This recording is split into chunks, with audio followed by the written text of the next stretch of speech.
4년 전 자연사로 종결된 한 노인의 죽음이 재조명됩니다. I mean, how rare is it for something like this to come around so many years? For it to come back around and not be a natural death and to be a murder in a situation like this, this is rare. But this wasn't even a cold case. I took it as euthanasia. 과연 노인의 죽음 뒤에 숨겨진 진실은 무엇일까요? 2015년 플로리다. 어느 날 아침 85살의 앤서니가 숨을 쉬지 않는다는 신고가 접수됩니다. 응급구조대가 현장에 출동했지만 앤서니는 이미 사망한 상태였습니다. There was no indication of foul play, no signs of trauma, no signs of forced entry to the residence. It looked like Anthony Tomaselli just died basically of old age. 경찰은 앤서니가 노령에 사망 전 암과 심장 질환을 앓고 있었다는 점을 감안해 그의 사인을 자연사로 분류했습니다. Body removal service responded, and eventually his body was cremated. Anthony Tomaselli's case was closed within a few days. 하지만 4년 뒤 경찰은 앤서니의 사인을 재조사하게 됩니다. 일주일 전 마시라는 남성이 경찰서를 찾아옵니다. 그리고 그는 놀라운 이야기를 털어놨습니다. He said, I ended his life. I ended his life. 앤서니가 노안으로 사망한 것이 아니라 누군가에 의해 살해당했다는 것이었습니다.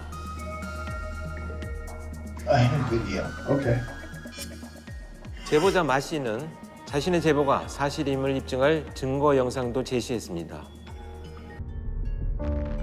Not a pillow, but we did end his breathing, yes. 마 씨의 주장대로 화면 속 여성은 살인을 주장하고 있었습니다. I said, just put him in a little bit of alcohol, 6, 7 of them, and stir him up, because he was waiting for a drink. So she makes a drink this big. Well, he can't drink a drink this big. So I looked at her and I said, you can't pick up. I said, so she already handed him the drink. 언니랑 짠 정황도 있네요. 영상 속의 인물은 바로 사망한 앤서니의 둘째 딸, 61살의 린다였습니다. 린다는 언니 메리와 함께 아버지를 살해하기 위해 다량의 수면제를 이용했다고 털어놨습니다. He He wasn't. opened his eyes. He opened his And eyes. I said, yeah, we did end his breathing, yes. 수면제로 아버지를 살해하는 데 실패한 두 사람은 결국 아버지를 질식시켜 살해했다고 말했습니다. I can't believe that you murdered. Not me. Me and my sister. I can't believe Don't that put you. it just on me. We made the decision together as a pact. 린다는 자신의 독단적 행동이 아닌 언니와 함께한 범행임을 강조했습니다. Started my video camera. I looked down like I was looking at a text, and I started the video, and I put the video like this. 린다의 충격적인 고백에 마 씨는 문자 메시지를 보내는 척 그 모습을 몰래 촬영했고 이를 경찰에 신고한 겁니다. Because it's going to be somewhat problematic at trial. It could be attacked saying law enforcement wasn't present. 마 씨가 촬영한 내용은 재판 과정에서 증거로 인정되기 어려웠습니다. Let's think if we can get these folks on a wire and do this again. 경찰은 증거 수집을 위해 마 씨와 린다의 대화를 직접 녹음하기로 했습니다. He goes in, and we're listening not too far away. So we got to be close enough that we have to rush in if something happens, but not too close enough to know that there's a police car parked in front of your house. He's there by himself. How you doing? I'm good, yeah. What if I said I don't believe you about this story about stopping your dad's breathing? It happened. We didn't kill him. We euthanized him. Anthony Marsh, he did a very good job at it. 린다의 범행 사실을 성공적으로 녹취한 경찰은 곧바로 그녀를 소환해 신문했습니다. So your father's deceased, right? Yes. Okay. Can you tell me a little bit about that? He went to sleep, snoring away. And it was probably about 2, 3 in the morning. My sister said, and my sister got up and she went over and checked on him. And she yelled to me, something's wrong. Dad is not responding. 린다의 진술은 경찰이 녹취한 내용과 전혀 달랐습니다. I don't think you're being very honest with me right now. What do you mean? I don't understand what you're talking about. I want you to go back and walk through this one more time. What you said happened to your dad is not what happened to your dad. 경찰은 그녀에게 진실을 말해줄 것을 요청했지만 그녀는 모르쇠로 일관했습니다. 계속된 신문에도 린다가 끝내 진실을 털어놓지 않자 경찰이 사용한 방법은 과연 무엇일까요? Let me ask you something. So Jeff, I'm chatting with my correspondent. what we're gonna do is I'm gonna bring in here. 경찰이 모두 나간 뒤 신문실에 들어온 사람은 바로 린다의 언니 메리였습니다. We decided that we were gonna put both Linda and Mary Beth in the same room together and see if there's anything to be garnered from this. 사실 경찰은 린다를 신문하기 1시간 전 이미 메리를 소환해 신문했습니다. You know why? I just saw a picture of my father. 아버지 앤서니의 사진을 보고 눈물을 흘리며 말을 잇지 못하던 메리는 마침내 결심한 듯 진술을 시작했습니다. She said to me that she had been thinking about Dad. We could put him out of his suffering. So I agreed with her. It was premeditated. 메리는 동생 린다와 함께 아버지 앤서니를 살해할 계획을 세웠다고 순순히 인정했습니다. 그리고 경찰은 혐의를 부인하는 린다의 자백을 받기 위해 이미 범행을 인정한 언니 메리와 신문실에 함께 둔 것입니다. You told me it. You did. You told someone. I could trust him. I was having a hard time. I was having dreams. I was.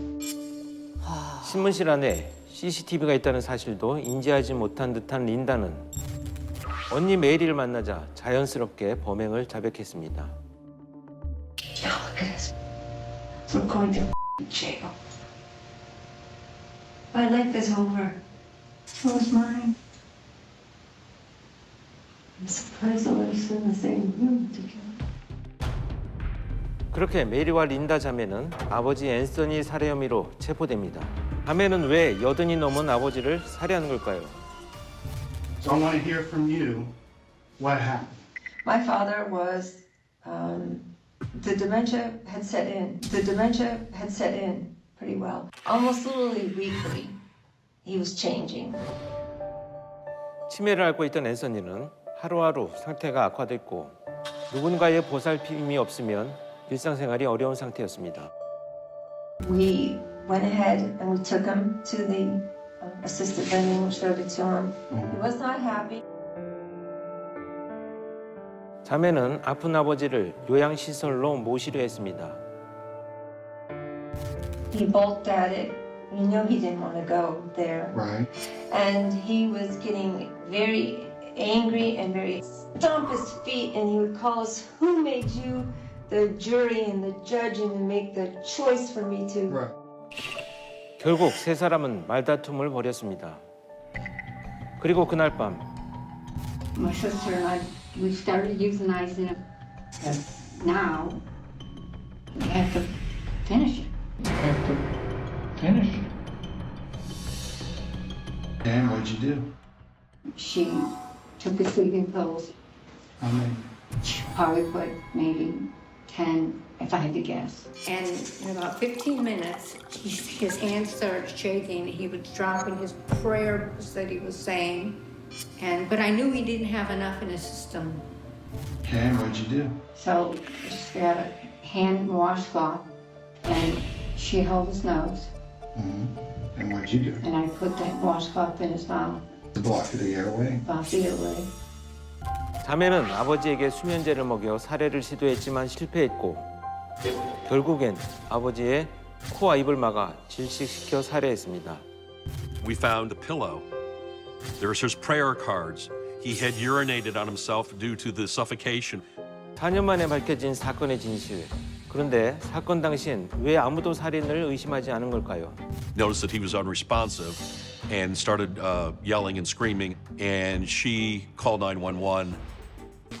사건 당시 현장에 출동한 구급대원은 왜 앤서니가 살해됐다고 의심하지 않은 걸까요? 자매는 대체 어떤 행동을 한 걸까요? 사건 당일 아버지의 숨이 완전히 끊어진 것을 확인한 자매는 911에 신고했습니다. She called 911 and came, and I was doing. 구급대원들이 현장에 왔을 때 자매가 한 것은 바로 They came in and they said, "You need to get off your father now. We're going to continue." And I said, "Continue CPR on him, please. CPR on him, please." CPR on him, please. 자매들이 했던 행동은 바로 심폐소생술이었습니다. When the paramedics arrived, Linda Roberts was doing CPR while Anthony was on the couch. EMTs took over. They tried to resuscitate him, but they were not able to do so, and he was pronounced deceased at the scene. 자매는 아버지를 살해한 뒤 911에 신고했고 이를 은폐하기 위해 심폐소생술을 하고 있던 것처럼 꾸민 것입니다. I knew he was dead. I knew he was dead. You knew he was dead because you killed him. Yes, I knew he was dead because he had peed his pants. But you did it for more of a show. When the paramedics came in, you were doing chest compressions. Admitted. I admitted. 심폐소생술을 하는 자매의 간절한 모습에 구급대원은 살인을 의심할 수 없었고 그렇게 앤서니의 사망 사건은 부검 없이 자연사로 종결됐습니다. 자매의 이해할 수 없는 만행은 여기서 끝이 아니었습니다. We didn't kill. We euthanized them. We euthanized them. I thought I euthanized them and put them on the. I couldn't handle watching my father suffer. This way, we could put him out of his suffering. 두 살인범은 자신들의 범행을 정당화하고 있었습니다. Let me see if I can mitigate this as much as I can. I'm going to tell them why this was such a justified murder, and we were kind of doing the right thing. 자신들의 안위를 위해 아버지를 잔혹하게 계획살해한 자매는 뉘우침이라고는 없어 보였습니다. How rare is it for something like this to come around so many years later? You think the case is closed? But this wasn't even a cold case, and for it to come back around and not be a natural death and to be a murder in a situation like this, this is rare. It's terrible that they put that much effort and thought into killing their dad. 과연 아버지를 살해한 두 자매에게 어떤 처벌이 내려졌을까요?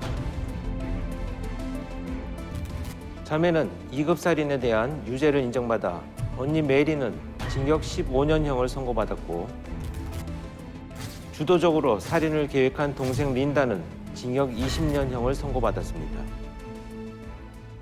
Here's a loving father who tended to their every need, paid for their housing and their clothes and their food and, moral support during their lives. But for Linda and Mary Beth, he eventually just became too much of a pain for them. 지금까지 노령의 아버지를 돌보기 싫다는 이유로 잔인하게 살해하고 교묘하게 사건을 은폐하려 한 채륜 자매의 살인 사건이었습니다. 더 즐겁게 더 라이브